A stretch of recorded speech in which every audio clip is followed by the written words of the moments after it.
Ito, naka-ready na. Yung mga kakain ng mga bisita. So, maghintay na lang tayo ng ilang oras.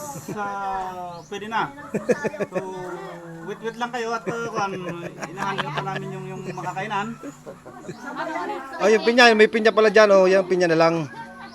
Yan. Oh guys, ito pa. Ito yung pang, anong tawag dito? Dessert. Pang dessert, pineapple. Oh, yun. Yan. Dapat, Pagkatapos kumain, ngumatab na lang dito.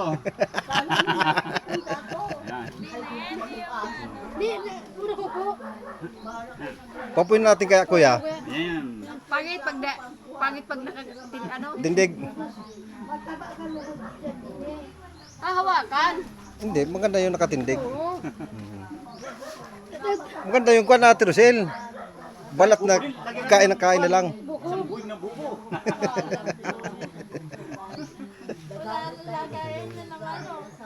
O ano na?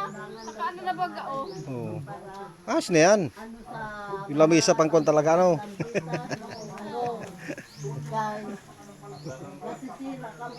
Ay, Pangit, tanggalin na yan.